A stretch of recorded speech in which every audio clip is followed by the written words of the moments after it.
Thank you so much, Jeff, and thank you to everyone for joining today. I'm absolutely delighted to host this exciting panel. So just to give you a little bit of background and context about myself before I hand over to the real superstars. So my career started with a paediatric clinical research nursing. So I went into nursing because I lost a brother, Ben, to a rare disease. And then my sister Bryony had 4 rare cancers. And she grew up in hospital. She had a bone marrow transplant. She then had lots of approved treatments and went into clinical trials. And it was an early access program that actually saved her life. So I went into nursing and I was in the NHS for 15 years, predominantly in Great Ormond Street Hospital in London. I got to work with many patients and families with rare progressive conditions on clinical trials and early access programs. And I administered lots of different investigational medicines and got to see the real impact that they had on these patients' lives. I then went to work for a rare patient group and a rare pharma company before joining Barnacle to lead their patient advocacy. So I conduct lots of patient activities internally and externally, and I get to work with some amazing patient groups. And I keep our company focused on our mission, which is to change the lives of patients and families all around the world. Well, that's enough about me. So I'm now going to hand you over to the lovely Alex from Canada, who's from the Isaac Foundation. So Alex, over to you. Okay, thanks, Naomi. So my name is Alex, and I work for the Isaac Foundation. My background is kind of primarily in education and community outreach and engagement, and I've been with the Isaac Foundation now for almost 5 years, and we are a rare disease patient advocacy organization based in Canada. But being in the rare world, we're quite connected in a global sense, like I know most of you here are. We work kind of primarily with rare and ultra rare disorders. When the foundation started, it was primarily to advocate for and fundraise for research for MPS type 6. And since then, especially kind of in the past decade, kind of grown to work with a range of diseases, different MPS diseases, LALD, CLN2 Batten, which you're going to hear a lot about shortly.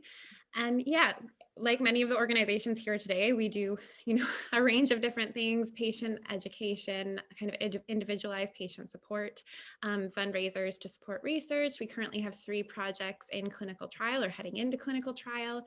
But the bulk of our work is really around access to medications. So whether those are, investigational treatments or drugs that are perhaps post-approval but are stalled in that kind of reimbursement negotiation stage. So yeah, really looking forward to today's discussion with everyone. Thank you so much, Alex. And now over to Alison, who's our assistant professor from New York. Hey everyone, so I'm Alison Bateman House. I'm an assistant professor of medical ethics at NYU School of Medicine in New York City. I was in college when a student at my university was diagnosed with a rapidly progressive cancer. She sought access to an investigational product through an expanded access program because she didn't qualify for the clinical trial. The company denied it and she ended up passing away. And this was a highly publicized event in our very small college. And I just was introduced to this topic. I'd never had any experience with it before. And continuing on in medical ethics, particularly with an interest in access to investigational products, you kept seeing stories like this come up year after year after year. There'd be a story, everyone would talk about it, it would die away. Then there'd be another story, everyone would talk about it, it would die away. And I just kept thinking, honestly, we should be able to come up with a better system than to keep having everyone go through the same experience repeatedly. So when I was hired at NYU, I decided that since no one else was doing this, I would try to do this. And I co-founded an international group that works on access to investigational medicines. And I'm really delighted to be here today to share my experiences with you. Amazing. Thank you so much, Alison. And over to Lucy and Mike. I just wanted to start by saying happy birthday to Amelia. She's 8 today. Thank you so much for joining us today on her special day. I hope she's having a lovely day. And yeah, if you could just tell us a little bit about your incredible journey so far and why pre-approval access is so important to you. Yeah, of course. Thank you very much. Yeah, she's having a lovely day. Thank you. So I'm Lucy and this is my husband, Mike. We've got 5 children. We've got 3 boys and 2 girls, and 2 of those children have been diagnosed with CNL2 Batten disease. So we live in the UK.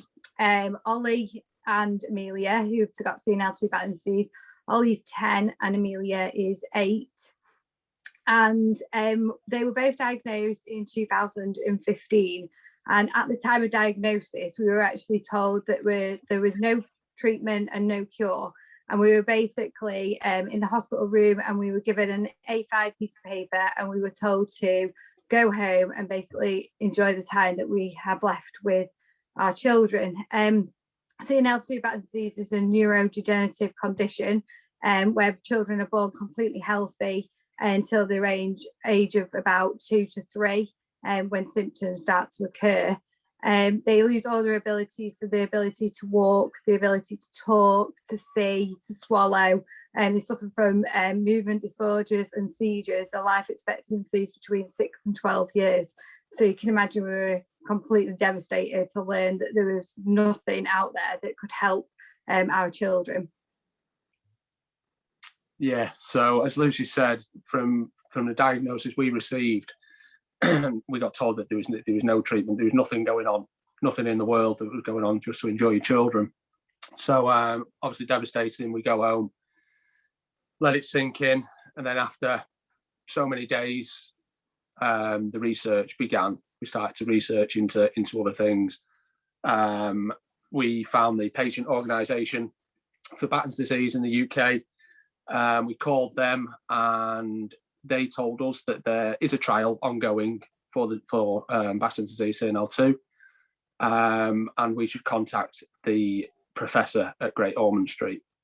So obviously the next phone call was to contact the professor.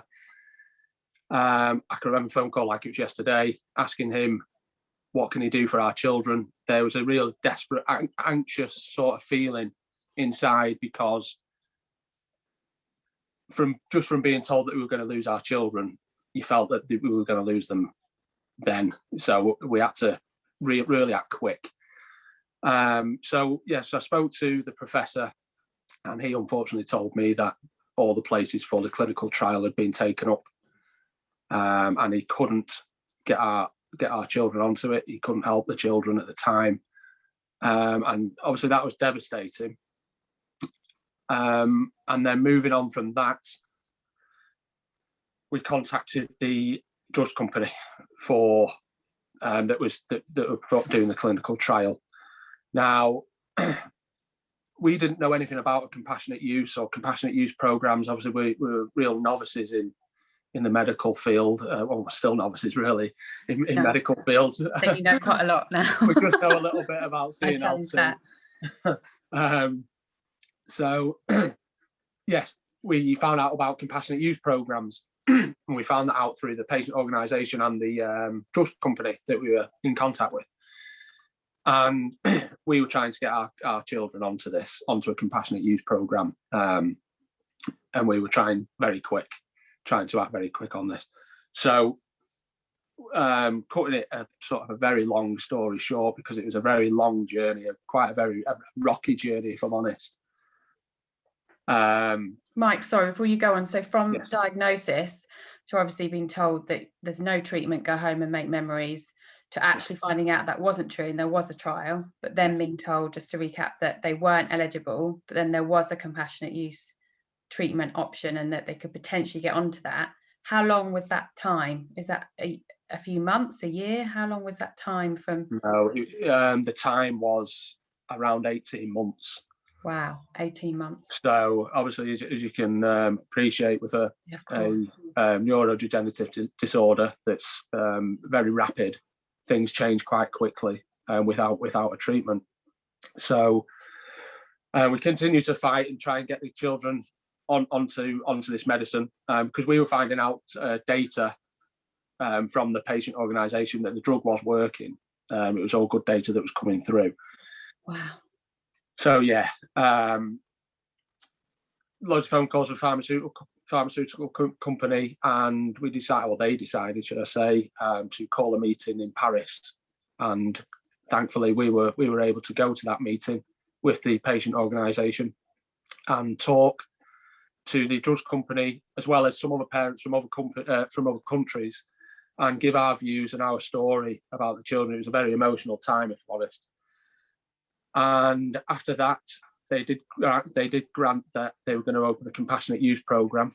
They were going to have one in the UK, in London, at Great Ormond Street, and they were going to have 5 children, open it up to 5 children. Obviously, like I say, this took around 18 months from this point. Ollie had lost a hell of a lot of abilities in this time. We witnessed him not being able to walk. He had to have a gastrostomy, so we had to feed him via a tube. He was having endless seizures every day.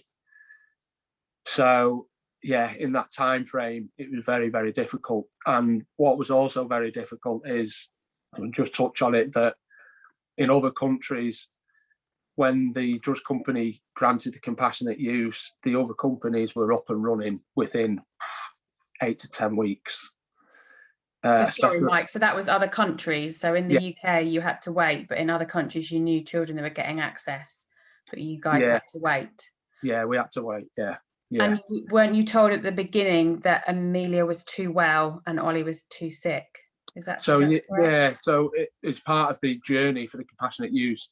We did get told Ollie will be too poorly for it, which was absolutely devastating. And then on the next breath, we were told that Ollie will get on it. He is well enough. Obviously, he is poorly, but he will qualify. But our daughter Amelia is too well for it, because Amelia hadn't suffered any seizures at this point. So we just couldn't get our head around that, because we thought that these drugs were there to help children, and our children needed help. Amelia was very well, so let's try and prevent her getting to the stage that Ollie was getting to. And then I say thankfully, it was thankfully that they said Amelia would get a position, one of the 5, but that meant that a friend of ours who also had a child with CNL2 Batten disease, he was too poorly for it, so Amelia took his place. And devastatingly, that child now is passed away. So sorry to hear that. And then Lucy touched on a time when you were told it was definitely just 5, and obviously you lost your friend's child, and then there was one other child that did get on later on, and that was maybe because they had some medical connections, because his father had worked in one of the hospitals. Yeah, so that's right. So we believe another child gained access on compassionate use when we were told it was only 5 places. And we believe that child's parent worked in the hospital. But obviously we're just so grateful that another child could get on at that point. It was like a little miracle, wasn't it? Yeah, really? It was great. It was fun, because originally, obviously, we've been told about the 5 positions being opening, and it was full stop. It is 5, and that is it. No more. Were you given a communication to why there was 5? Not really. No. We could only put it down to maybe a financial reason, maybe. Okay. Possibly. I think I'm going to stop you there and come to Alison, because she has a wealth of knowledge and expertise advising pharmaceutical companies, obviously in development for investigational medicines, and actually in this impossible situation with this impossible task to decide how many children get access to compassionate use. Alison, can you touch some light on that, of what the best practices are? I mean, we typically advise companies that it's never too early to start thinking about this, simply because one of the real limiting factors in making such access available is in supply. And supply is not something that you normally can just whip up overnight. It takes a while to develop these products. And especially if it's not a large pharmaceutical company that has their own manufacturing facilities, they have to hire, some sort of manufacturing facility to create these products. And those things take years in advance of pre-scheduling. So if you haven't started thinking in advance, are we going to do non-trial access and of what size? You end up having just, your tiny little dribs and drabs left over, which mean that these access programs will be tiny. So for any company that happens to be listening, we just urge it's never too early to start thinking about this. Like if you're starting a development program, you should start thinking about, am I going to provide access? And it's perfectly reasonable in some sorts of situations to not provide access. And it's also perfectly reasonable to say we're not going to provide access until X point. So, we have safety information or we have efficacy information or, where you as an entity are comfortable providing access. But you need to have at least thought that through ahead of time. And then you need to be transparent in messaging it to people when they ask you or to patient advocacy groups or what have you, instead of having people just sort of lost at sea, not knowing what's happening. So that's the sort of takeaway that I would want to say from that story to pharmaceutical companies. But if I can, Naomi, I just want to make a larger point. Listening to that story, it's so easy to get caught in the emotion of, this is a terrible thing for a family to have to go through. This is a terrible thing for a patient to have to go through. And I don't want to take away from that at all. But I would like to pull back and say, there's some policy issues here that I think are important for people to be aware of. And the thing that, I'm an ethicist, I tend to deal with ethics related questions. And the thing that was so blatantly obvious to me in that story is the lack of equity of access. So I just want to highlight some points from that story. They were initially told that there was nothing available. That's what their doctor told them. And in many cases, a family would have said, there's nothing available. I'm going to go home and spend the time that I have remaining with my child because there's nothing available. But that's not what they did. They reached out to a patient advocacy group and found out that there actually was a trial. And I just want to underscore that you have to have time to be able to do that, to find the patient advocacy group and to call them.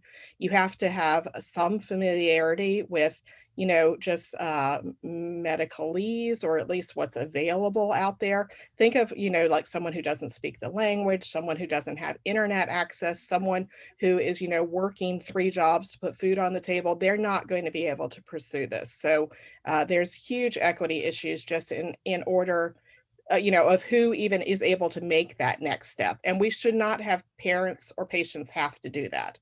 We really desperately need to find some way that first point of contact with the medical system is actually able to say, yes, there is a trial, or, there is a trial and it's full, but here's who you should talk to. It should not be on families or patients to have to do this. So that's a system thing. And it's not a pharmaceutical company thing. It's a medical healthcare system thing. And every country has their own healthcare system. And in the United States, we have at least 3 healthcare systems, right? Because we don't have a national system. We have, a public one for people who can't afford private ones. We have a private one, et cetera. So, I realize this is a huge lift, but it's a huge lift that we have to make. And then the other thing I want to point out is there was a mention of, there being this difference between countries. People were getting earlier access outside of the UK than inside the UK. Another huge lift. I mean, I see people quite frequently who move from country to country to get access for themselves or their child. And it's just ridiculous that people would have to do that. So that's something else we need to be aware of. And then this sort of suspicion that someone got access because there was a medical connection in their family. And one of the things that I frequently am working with pharmaceutical companies is we don't want there to be preferential access to people because they just happen to know somebody or they happen to be at the right place at the right time. We need to be able to have fair systems that have on blinders and don't give preferential access. And at least in the United States, I know if you can't get access, it's quite common to call up your legislator or your senator or your member of Congress and ask them to put pressure on the company. And people do that because it works, but it shouldn't work because, again, that sets up an inequity of who even has the wherewithal to do that and who's going to get companies pressured on their behalf and who doesn't. So I'll stop there, but I just want to say, just that story had at least 3 different points in it that point out the inequity in the system. And I think that's something that we all need to be aware of when we're talking about this access outside of trials. And of course, access in trials, right? Because there's inequities in who gets in trials too. So. Thank you, Alison. No, you've raised some fantastic points there, and I think that, you know, we could discuss that probably, yeah, for just those 3 points that you just mentioned for the rest of the hour. But I will move on, because we have lots more to discuss. And Alex, I'm going to turn to you and just see if you could just give us the patient advocacy perspective, because I know, obviously, caring for a lot of these families and talking to Lucy and Mike, that they need a lot of emotional, physical and financial support, and I know the Isaac Foundation does that beautifully.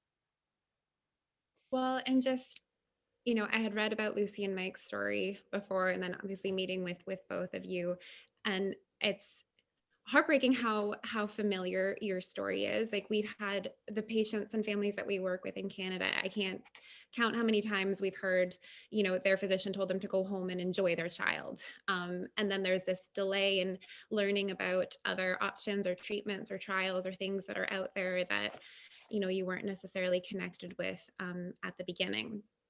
So I guess I'm just going to touch on a couple of different points, not to completely like echo what Alison was saying, but I think from, you know, the patient group perspective, one of the best things that you can do is try to engage as early on as possible with the manufacturer, with the industry, so that you can, you know, hopefully it's the beginning of clinical trial design. Like, that would be ideal if patient groups were engaged in communicating from that early stage. And then you're able to make sure that they better understand patients, the disease burdens itself. And that would kind of give a greater sense and development and a real insight into the reality of living with this disease, and an ability to kind of set realistic expectations of what does success look like for the trial, or what does it look like for an EAP. For EAPs, you know, if real world data or evidence is being collected, what are kind of the key sensible data points that would be useful for collection? And also just being able to share your unique patient community, you know, barriers they're facing, whether those are geographical, economical, anything that would kind of prevent them from participating in a program like this. Also different, if there are different types or subtypes of the disease, making sure that those are also considered in the design of these programs. And specifically for Brineura, we had, for the treatment for CLN2 Batten, we had a very different experience here in Canada. We actually didn't end up having an expanded access program at all. And that was because my colleague, Andrew McFadden, began discussing quite early on with the company about this disease. You know, we had been following it from the earlier stages of the clinical trial, and those kind of conversations and that openness and that transparency allowed him to connect with people here, you know, whether it's the government or payers. And so he was able to kind of advocate and just put this on people's radars from an early stage. But that takes everybody getting on board. And a lot of diseases, you know, don't necessarily have an advocacy group that is bridging the gaps between industry, payers, and government, or, you know, don't necessarily have industry, payers, or government that are willing to kind of jump in these conversations and kind of take a collaborative approach to ensure that access is expeditious as it possibly can.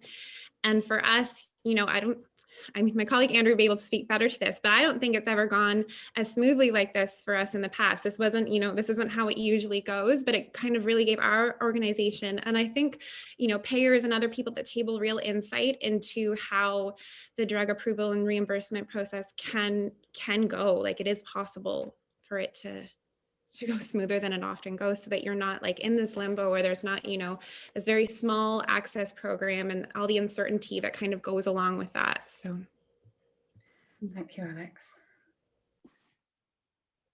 That's brilliant perspective and insights. And yeah, it's very interesting to see how it works differently in different countries, and obviously disappointing to see the diversity, really. But coming back to Lucy and Mike and moving on to, I suppose, the next stage. So when you were left again, I suppose, in limbo, you got Amelia and Ollie on the treatment, but then were told that you weren't sure if that was going to continue, and if NICE, so in England, the payer, to give a positive opinion or negative opinion, you were told that that was probably going to be negative, and then going to the actual committee and going to the media and getting support and the next kind of stages really of what happened there. And I suppose it's important to kind of say that you got to give your own perspectives and how the drugs affected your children and how it's kept them at a level that they're at, and not declining, because in rare, time means decline, and you wanted to keep them on that drug, and you were told at first that they might not be able to stay on it, and you were having to fight to be on a managed access program and to get the drug paid for. Is that correct? Can you just tell us a little bit about how you did that and taking Amelia and Ollie to NICE? Yeah, thank you.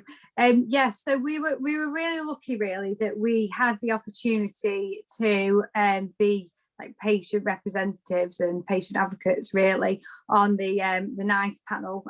So we attended quite a few meetings, and we were able to give our opinions. So the professionals were there from the hospital, the pharmaceutical company, and the patient organisation. But us as parents, we felt like it was really, really important that we were able to sit there and voice our opinions and give the real world data on how the children, how we feel that they're doing on this treatment. Now we have the data in front of us that showed that the treatment was slowing down the progression of the disease. Now we went to these meetings for probably over 12 months, and then we got to a point where they made a decision on whether they would fund the treatment or not. Obviously, if it came through that they wouldn't fund the treatment, then the treatment would be removed from our children, and they would deteriorate rapidly, and obviously they would pass away. And devastatingly, we got the news that NICE decided that NHS England shouldn't fund this treatment for all the children that were accessing it. So at that point, again, we felt like we couldn't take that lying down. So we gained legal advice, and we won our appeal to take NICE and NHS England to the High Court under judicial review. And it was from that thankfully we got that decision overturned, and the treatment is now on a managed access agreement for the next 5 years. So we're really thankful, really, that we were asked by the patient organisation to be involved in that process. Now during that process, we were constantly asking the panel to view the children, to look at pictures, to look at videos, to even meet them. And over again, we were told no, that it wasn't allowed. That's not the way it works. They will just see our children and other children on the treatment as numbers. They don't even have names, and we just thought that isn't fair at all. So in the end, after being refused, we knew that the panel would have to walk through a certain way into the building. So we took Amelia, who was running around, playing, talking, smiling, laughing, waving at them as they walked into the meeting. And we truly believe that made a massive difference to the decision that was made, because, like it or not, they were able to see a child who was benefiting massively from this treatment. Thank you. And did you also, was that the same time when you got to meet Prince Harry and the Prime Minister? Was it Theresa May? And you went on some TV shows, and do you think that made any difference? Yes. So also during this process, we used the media in a positive way, because we had that data there to show that the treatment was working, and we also had the proof in our own children, because obviously we were in a really individual position where we had our child Ollie, who'd started on the treatment later into the disease, and it had stabilised him and it had stopped the seizures. But then we also had a child, Amelia, who was one of the youngest children in the world to access this treatment, and she was doing absolutely amazingly. So we had that difference really between the two children, and we were able to get the support from celebrities, the media. Ollie won an award, and we met Prince Harry, and then he came down to Great Ormond Street Hospital and showed his support again to us and witnessed the children having the treatment. And then, yes, we were asked on to This Morning, which is like a national TV programme in the UK. And we were able to, again, tell our story, gain public support. And yes, we surprisingly, just by chance, the Prime Minister, Theresa May, at that time, was also on This Morning. So we were able to speak directly with her. We also went to Parliament. We met with the Health Secretary, Matt Hancock, and we were able to also pull in support from our local MPs. So we went in every direction we possibly could. Yeah, we did. But I would just quickly say, just from what Alison said, with having time, and some people don't have that time. And this took a hell of a lot of time, a hell of a lot of effort, a hell of a lot of money, funding. We had to instruct a barrister, which was £4,000 an hour, all to get this decision for our children. But we will never get that time back with our kids. And should we have had to go down that road? Probably not, but we did. And was it right to say, Mike, that you had to spend obviously a lot of time fighting for access doing this, and that your own company suffered? Yeah, absolutely. Yeah. So I had my own building company at the time, which I haven't got anymore. Financially, it's a big hit on us as a family, and other families as well. I just don't know whether the system should be made easier for families who are suffering with children with a rare disease. Of course. And you're now told that you're on a managed access programme for 5 years to collect the real world data, and then for that decision to be made if it was be continued with funding. Yeah, that's it. So we've got about 4 years left on that managed access agreement. But again, in the back of our minds, we're thinking, have we got to go through the whole process again? When that ends, we just don't know. And it's the constant, the time, like Mike said, the time away from the children, the constant fundraising. You know, we haven't got money like that, so we have to pull in from support from elsewhere. And people may not understand how much time that takes. Even trying to organise a simple fundraising event, it takes months and months and months to do. Especially in a pandemic. Yeah, it's even harder. And the data that they're collecting now, do you think that's the right data to see that this drug is working? And how is it done in the hospitals, and is anything done at home? So some of the data obviously is collected in the hospitals, and some data we can understand why that has to be collected in the hospital if they're doing like measuring like EEGs and MRI scans and stuff like that. Obviously that has to be in the hospital, but then we also have like psychology assessments, and we believe that assessments like that should not be done in a hospital environment when a child has just had a 4-hour brain infusion. We are about 5-hour drive away from the hospital, which we make the same day, and then they have to undertake, you know, all these assessments. A lot of them are done obviously over the phone or via Zoom now, which obviously can't be helped in a pandemic. But we believe that real world data is key. You know, we should be able to send video footage in, we should be able to take school reports.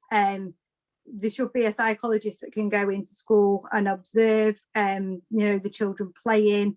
Same with speech and language therapy and physiotherapies. They should be able to take, you know, go into schools and just do a report and send them to the hospital, rather than, like we say, having a very, very long journey, then a brain infusion, and then be expected to like run around a hospital and perform. And you know, the children just aren't in the mood to do that. And then we believe you're not getting the real picture of a child there. You're not getting how they are really developing. And also it is a snapshot, you know, a half an hour psychology assessment when you've got, you are sat there with your child who just wants to go off and play with toys and, you know, or want to go to sleep.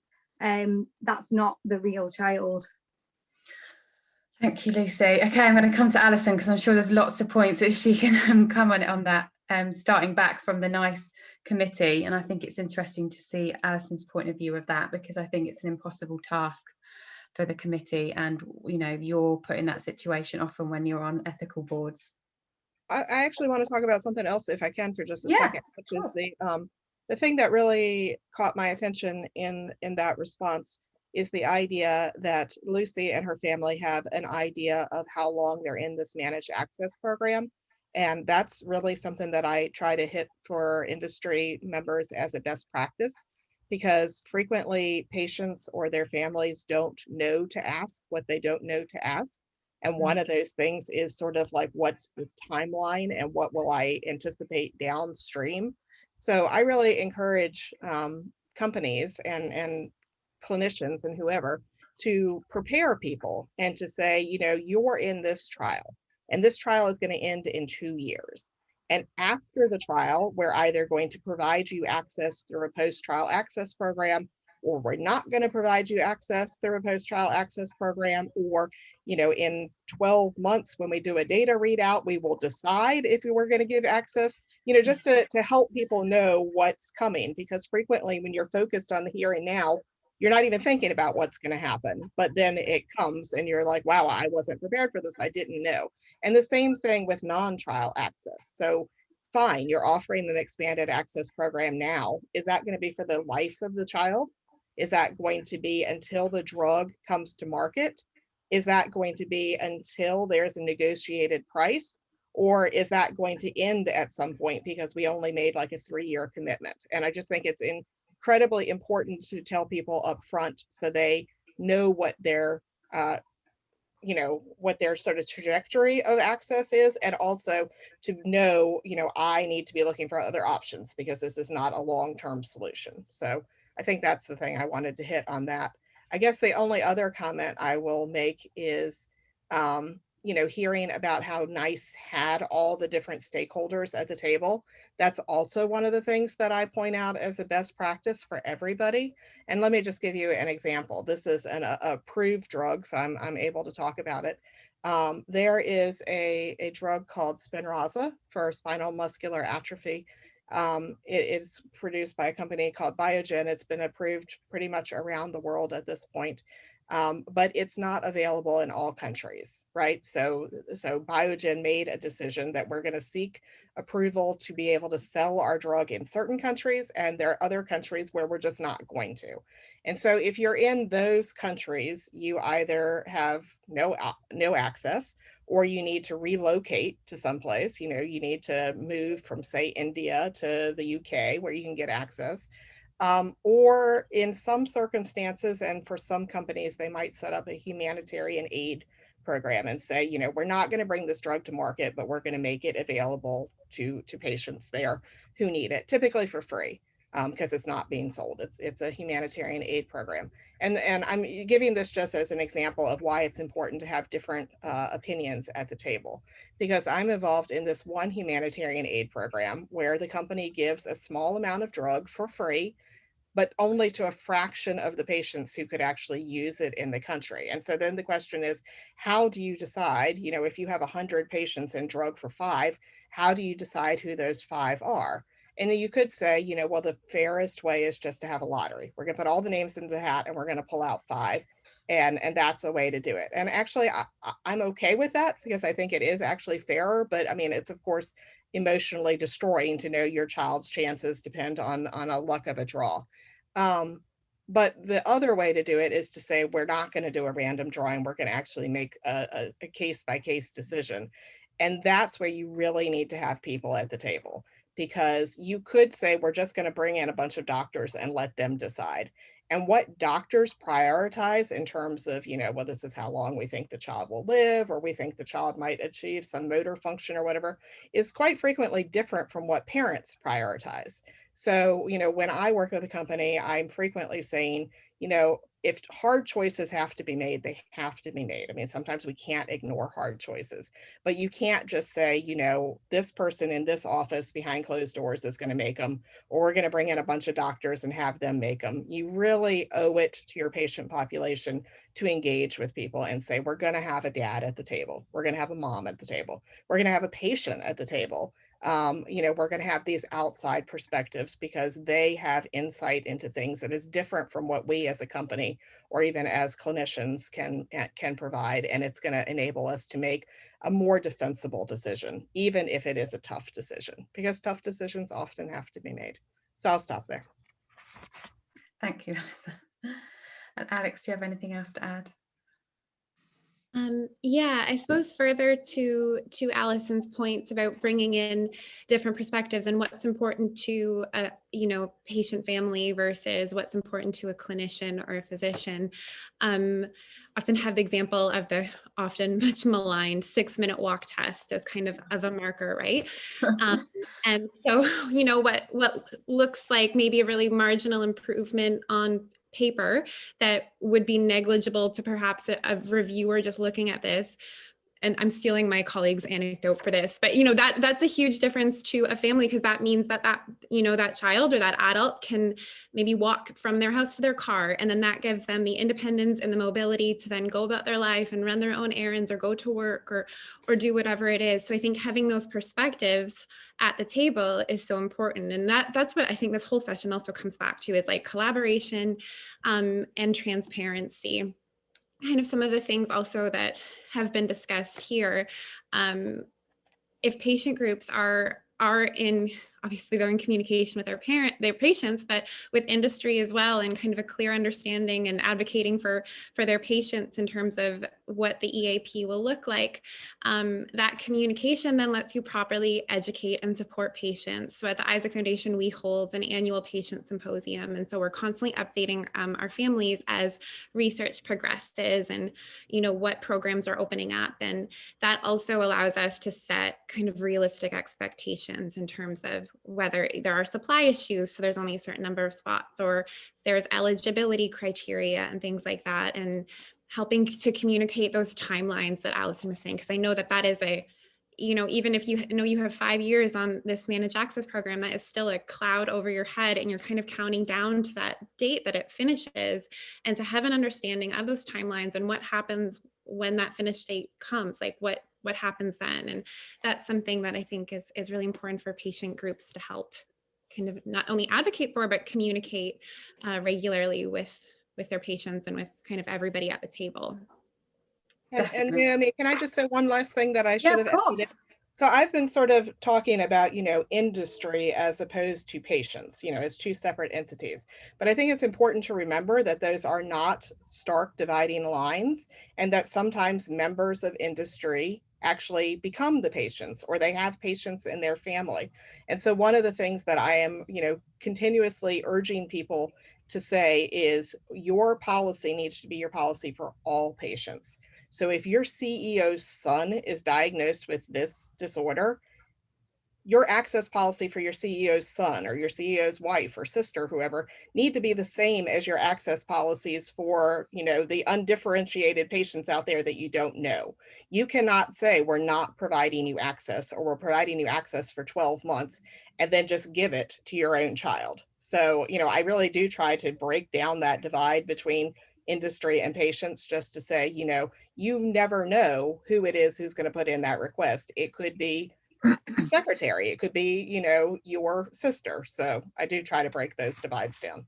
I think that's really important, Alison. Thank you for raising that point. And I think just to be clear and as transparent as possible, and to communicate, and early communication is what I'm hearing the most. So I'm conscious of time. We've only got 15 minutes left. I haven't seen any other questions come in, so I'm going to go in with another question that I'm hearing a lot at the moment from the rare disease community. Is right now we're in a pandemic, so is there any way that the treatments and vaccines and all of this that's coming out for COVID-19, it's been amazing how it's been expedited and that we've got treatments and vaccines, but obviously the rare disease community have been waiting decades, some are still waiting. And to quote Andrew, where's our warp speed? As in, what can we learn from this year? There must be some things that we can learn and maybe take into the processes. There's no way that we can work 24 hours around the clock every day, all day, which I know people have been, but there must be learnings that we can take, and hopefully we can expedite some of the processes, and hopefully not make families wait like Lucy and Mike for years. Alison? Yeah, so I'll hop into that, and then I'm interested what the rest of the panel thinks. So I think that there are definitely lessons we can take away. And I think some of those lessons are a closer coordination between industry and clinicians and government and regulators in terms of, you know, for COVID-19, everybody has been working together so closely and so proactively. It's not, you know, come up with a trial and then come talk to us about the trial. It's like, let's develop the trial together. Let's develop, you know, something that is going to be effective, you know, from a regulatory standpoint as well as a clinical, you know, proof standpoint. And I think that's something we really need to take away, is that before we start doing things, we need to have all the people in the room and say, what's our end objective and how can we get there most efficiently? And also, there's been a huge flood of money pushed into COVID-19 that, especially in rare diseases, you know, frequently you're fighting for your share of the pie. And I think this really has been a very illuminating exercise of what concerted effort and money can do. That being said, not every disease is going to be able to get the same amount of money that a global pandemic gets. It's just not going to happen. But I think that, you know, we can take away the learnings about what strategic coordination can do. That being said, I'm really concerned about the idea of, you know, where's the my warp speed, simply because I think pandemics are different from other diseases. And I think we just happened to get really lucky with this pandemic that scientifically we were able to pick up, you know, 20 some years of lab work and use it. We're not going to be able to do that for all diseases. So I'm afraid that a lot of groups are going to be disappointed afterwards that, you know, wow, they did all this for COVID-19 and it's not translating to my disease. I think people are going to be disappointed if they think everything's going to change on a dime, because it's not. But I think there are definitely things that we can do going forward and we should do going forward that are different. But that's just my thought. I'd be really interested to hear what everyone else thinks. Yeah, Alex, definitely. Yeah, I mean, I feel like this is the most overused word of the pandemic, but is that ability to pivot. And I think we've proven in a kind of all facets of life that is very possible. So I just keep thinking of this one example. We have a family on the west coast of Canada participating in a clinical trial that is based on, you know, central to the east coast of Canada, and it's a very large country. So this family was flying back and forth to do their checkups and to, you know, do scans and all of that, because that was an obligation to the clinical trial, and they were, you know, really improving receiving this treatment. So it was something that they wanted to continue doing, even though it was a huge burden on the family, just logistically, financially, to just stop your life every few months to fly across the country. And so at the beginning, you know, the early days of the pandemic, they were due to fly eastward to have one of these checkups, and the hospital site was still wanting them here. But the family wasn't comfortable flying, of course. And that was, you know, we didn't have all the information we have now, and it was very scary and overwhelming, and it just wasn't necessary. So they reached out to us, and we connected with both the sponsor, the pharmaceutical company, and the clinicians. And we just had a discussion, and it was agreed that, you know, they could get the scans at their home hospital, and they could do some, you know, telehealth visits. And that was that solved. And I think that's something that we can really bring forward, especially when we talk about, you know, geographical inequities and things like that, to participate in trials and programs like this. We have the ability to kind of think outside of the box, and we've now proven that we can do that, and we can still have successful programs. So I think that's something. And like Allison was saying, just collaboration. You know, Lucy and Mike, when you were talking about you really had to put so much of your life on hold, whether that was your career, you know, time with your kids, so that you could do this, like you could save your kids and do all this incredible advocacy. But the burden shouldn't be on families. It should be on the rest of us. It should be on industry, government, patient groups, to remove that burden and to come up, like, improve these processes and come up with solutions, and make sure that that's communicated with patients, with clinicians, so that it's not all on you, because it shouldn't be. Thank you, Alex. There's lots of learnings that I think we can take, and hopefully things won't go back to what it was before, and that we can continue with some of the positives. I don't know, Lucy and Mike, if you've got anything else to add as we're coming to a near end about the pandemic and how it's changed. Fundraising for us has changed hugely. We're struggling to get any fundraising, if I'm honest. And we're trying to fundraise for a treatment at the moment for the eyesight for the children, for Amelia and other children with CNL2, because we're having to fund this ourselves. The hospital, the NHS won't pay for it, so we need to cover the hospital cost. The drug cost is already covered, luckily. So we need to raise funds for that, but we are really struggling because of the pandemic.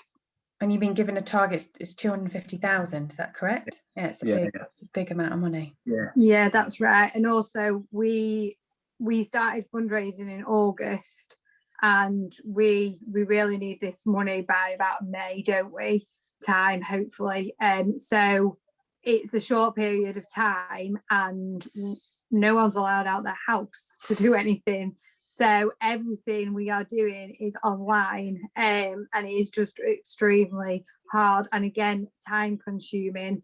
And I think going back to people working together, that's key in everything you do. And that's one of the things that really gets us down sometimes, is the lack of communication between all different organisations, really, and even parents, because communication is key to moving forwards.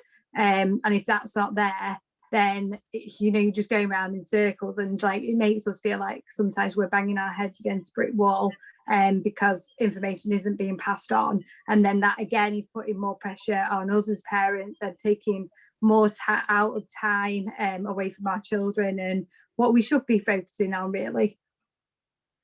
Completely agree. Right, I'm so sorry, we've got about 6 minutes left, so if we could just do a take-home message from all of us, so I'll kick off. So for other parents and families listening today, thank you for joining us. And if you are interested in early access, please reach out to your doctor, what we call a treating physician. So that's your specialist doctor that works in your condition. Speak to them about any options for trials and early access programs. And then please reach out to patient organisations, because they're there to support you. They've been through the experience. They have a lot of experience and knowledge to share, and you're not alone. And I believe that you're stronger together, like we've heard. And communication and collaboration is the key. So, Alison? I mean, I guess I just want to say, even across international borders, the thing that seems to me is that frequently you have to get to a specialist to even start on the path to access. Yeah. So I want to encourage people to be strategic about, as soon as you've gotten diagnosis, don't just stay with your local physician. I mean, feel free to stay with them if you're comfortable with them, but also seek out a second opinion, because frequently people, as I said earlier, they don't know what they don't know. So, as much as it is a shame to put an extra burden on the family at this point in time, there really is this need to go seek out a specialist. And that can be both specialist clinicians and specialist patient groups who can push you forward. And I just want to encourage people to do that. And hopefully someday the burden will not be on you to do that. The system will be more suited for you, but for now you really need to do that. Thank you, Alison. Completely agree. Alex? Yeah, I suppose more of the same, just a patient group perspective, just like communicate openly and regularly with all of, with industry, with your patients, with government, with payers. Just be as open and transparent as possible. Transparent, I think transparency is the most valuable currency you have. And also reach out to people. Like, I don't know what we would do without people like Alison, because we go to her with, issues and questions all the time. And so just, think outside the box and talk to whoever you need to talk to. Yeah. Lucy and Mike, we're here to help and keep communicating. And if anyone's listening and wants to follow their story, Ollie's Army, it's on online for you, and put it into Google, it'll come up. I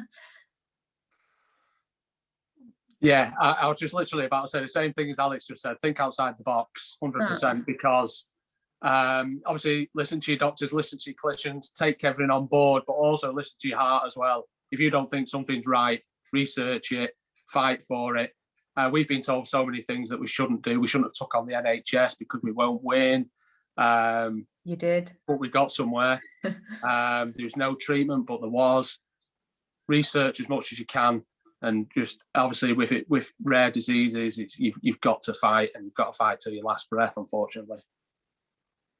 And I guess, can I just add that, you know, in terms of companies and doctors, frequently, unless they've dealt with expanded access in the past, it's not something they even think of. So Yeah. thinking outside of the box, it really is important for you to present that option to them, because you're not going to get it if they've never even thought about it. So please don't feel adverse to being the one saying, have you ever thought about compassionate use outside of trials? And they may say, no, but at least then you'll have planted the seed and can follow up on it. And hopefully they will think about it. Yeah. Hopefully not too late, given all those supply constraints I talked about earlier. Yeah. I think everything in life comes back to, if you don't ask, you don't get, right? Just don't be afraid to speak to as many people as possible. And obviously that's what you guys have been doing amazingly, and raising awareness for all Battens families. And I really hope that you get the money that you need, and get Amelia on that compassionate use programme again to save her sight. We're all behind you. Thank you so much for taking an hour out of her special 8th birthday. And you know, I wish you all the best, and we're here to support you. And thank you again to the experts, to Alison and to Alex, for joining us today and giving all those insightful discussions, because it's left with a lot to think about, and I'm sure everyone listening has learned a lot today. And it's been really quick. I can't believe the hour's up, because we could carry on talking for a long time, I'm sure, but just wanted to say thank you so much. It's been an absolute pleasure. And I don't know if you wanted to say anything else, Jeff. We've got 2 minutes to go. 2 minutes to go. I just wanted to say thank you to all the panelists that was here. You know, some of you have spoken even at Rare Fair. Allison, you've spoken at Rare Fair before, and it's always a privilege and pleasure. Lucy and Mike, making this connection.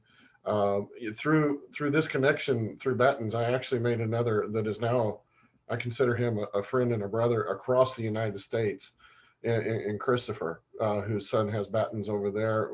Yeah, he's amazing. It's just, you know, incredible. And we talk about you all and the battle that you are fighting too. Naomi, thank you and Bionicle for sponsoring the panel. What a great discussion. Absolute pleasure. It's a tremendous privilege. Thank all of you. Alex, thank you from way up north from me here too. And thank all of you who joined this session. We have a small break until the 1 o'clock hour. Go out and visit the networking booths, and then come back and check the agenda for the next session. Thank you all. Thanks, everyone. Bye, everyone. Thank you. Bye. Happy birthday.